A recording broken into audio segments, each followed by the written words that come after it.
Vamos. Bueno, me han dicho que tú naciste en 1991. 90. Sí.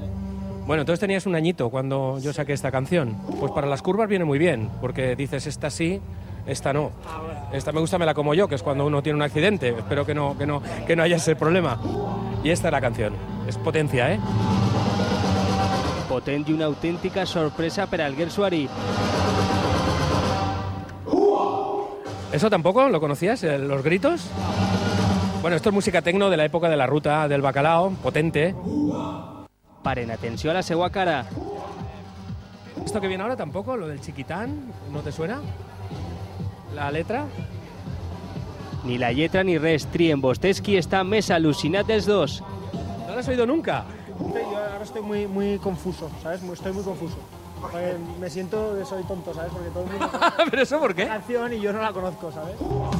L'última ocurrència de Ximo Bayo també deixa el Gersuari bocabadat. Lleva explosiones de caballé, de las mascletas al ritmo, no sé si lo notas, mira. Sí. Esas son explosiones y es una letra en español tecno.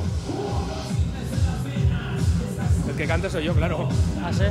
Bueno, ahora solo queda un desafío, es un día no hacer una carrera porque seguro que me ganas, pero un día podemos pinchar en algún sitio. Sí, ¿por qué no? Claro que sí. Seguro. Hombre, pinchar. Sería divertido. Hombre, la verdad es que tienes, o sea, yo tengo más del doble de tu edad.